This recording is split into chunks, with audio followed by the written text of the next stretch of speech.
Hello and welcome to Bigdinreviews. Today we're doing a quick review on the Kenwood Chef Mixer, and what better excuse to do that than when we're making fresh pizza dough. So we've always had Kenwood mixers from as far as I can remember. I've opted for a slightly smaller one this time. So we've got this in March, and so far so good really.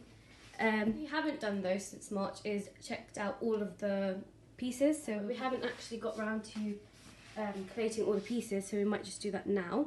So you get a traditional whisk attachment here, and if you are a baker like us, then this is crucial.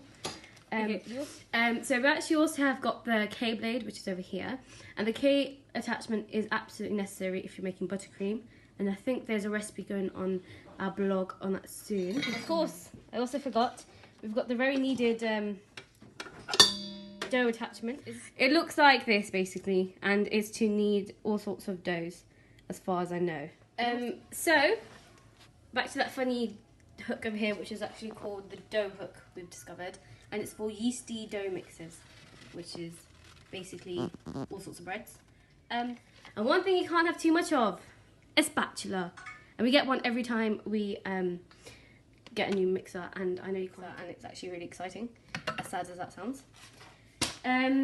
We also get these this little bag of stuff.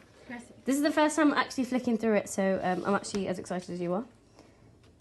Oh, it's actually not a recipe book. It's actually just lots of things in another language. Oh, right. We actually get a free recipe book here, so I don't think we'll be using this thing anytime soon. But oh, I didn't know this. It's worth £20 / euros apparently. So hopefully, if it's not too late, we shall be doing that. And what else do you get? Oh, a book of instructions. Don't see us using that anytime soon. Right. Here you also get a stainless steel bowl. And I remember the last Kenwood mixer we have, it was absolutely massive. So often, like, you'd have to get half your arm in to scoop out the dough. So it wasn't actually that useful. And then we also get this, which I'm pretty sure we'd lose 6 months after buying this, but it's to stop anything from poofing out when you're mixing, which is really useful if you make buttercream like me, because I make such a mess. And also, as we've pointed out here, we have this flap thing where you can also add sugar as you mix, which is pretty useful. Okay, guys, look what I've just discovered. Well, my sister just told me actually. There's this little Kenwood handy decorative part comes off to get more attachments, etc. Are you joking? Because I'm actually seriously impressed. Oh, I know we used it only yesterday. It's actually got a separate compartment to blend up smoothies and milkshakes. And you actually have to buy this jug thing with Bob, but it's actually pretty useful, and it's got like a safety thing over here, which if I try to show you whilst filming, probably won't, oh there we go, it won't go very well. But that's really good for milkshakes, smoothies, etc. If you're jumping on that health bandwagon. Oh, and we also got this, which is really good for grinding spices and spice blends and mixes, which I know my mum does all the time. So this is actually white because it's from our previous Kenwood mixer, which was a white version, as you can tell. But they're actually universal, so you can use them on most, or if not all, of the Kenwood mixers. That's a basic run through of it. So we're going to actually go and get our pizza dough now. So I'll see you in a tick. Guys, I wasn't paying attention before, but apparently you can actually make this adjustable to like make it longer or shorter, which is not something we've actually had before on our, or we haven't paid attention to it like that. But they're making fresh pizza dough. So let's get into it. Proceeding to the pizza dough. Right. So in here we've actually also got our yeast, which is all frothed up and everything. I'm about to add our flour. It's also got a pinch of salt and some sugar as well. And the mixer is probably going to turn on now, so if you can't hear me, I'll see you in a bit. I'm just adding flour. So guys, if you want a full in detail recipe for this pizza dough, drop it in the comment section down below and we will do it for you. Right, let's go back into the video. This is what the dough looks like so far. Looks very sticky and stringy, which I think is what we want. Oh, as you can see, like, it stains kind of easy as well, I think.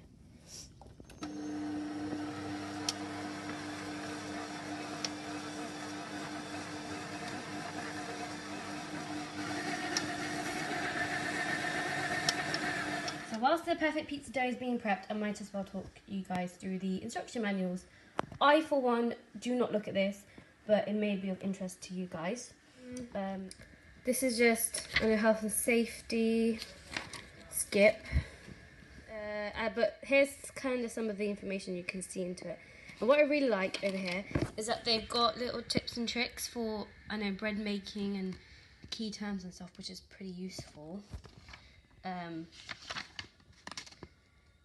And they've actually got the speed that you need for each one, or what you probably should be using for each one. Last time we got the Kenwood mixer, the splash guard actually got misplaced and we didn't get to use it. But this time round, it is like practically glued onto the thing because we use it so much. And I do recommend that you keep an eye on it because it's so easy to lose.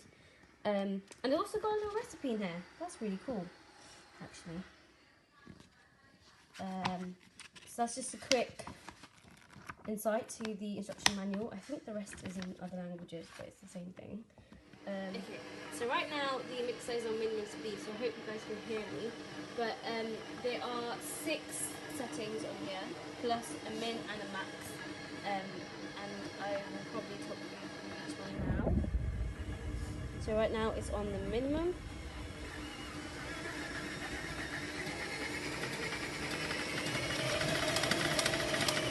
Okay, it goes pretty fast. So you actually can go this way as well, so you don't have to go in one direction, which is ultra powerful, and that's really good for the chocolate mixing part here, which is for, I know, juice blends and spice blends. So that's pretty useful. And here's the dough. Excuse the sun, it's a really sunny day out today. So guys, I have a pizza waiting to be made, so we'll close it up here and we'll do a quick overview in a few minutes. Guys, it's 7 o'clock and look at the dough. It has overrisen by quite a bit. Oh god. Oh my goodness me. It'll shrink when I It's a mound of dough. Actually, that looks pretty good. That is insane. Oh, there we go. And so that is the effect of dough made by a mixer and dough made by hands, and look how beautiful that is. But now we're going to knead this and make some pizza, so see you in a bit. Okay. So now that we've gone through a walkthrough of this Kenwood Chef mixer, I actually prefer this one to the extra large one we had last time, mainly because if you're making a slightly smaller batch of cake, for example cupcakes, or a small batch of dough, or just a simple Victoria sponge, you don't have to lodge around this massive bowl everywhere, and the whisk attachment is not too large either, but it doesn't take up too much space, so you still have space to put your ingredients on your worktop. So if space is an issue for you, then you definitely don't want to go for it. The only problem with having the smaller one is that if you're making a really large batch of buttercream, which you're about to freeze or something, you do have to make smaller batches, which can be annoying if you're professionally making cakes or something. But for a family like us, it is pretty good. The attachments and the accessories are also smaller. So for example, I've got the spatula attachment here. This is a lot smaller than the one we had last time, which I don't mind, but if you're making larger cakes, then you probably want a larger attachment. One thing I also really like about this version is that we have the adjustable attachments, and I did not know we had that last time, so if we did. And I'll actually be sure to get the free recipe book this time, which I know we didn't get last time either. The other book that I give with it, which is this book here, I don't think is particularly useful from what I can see.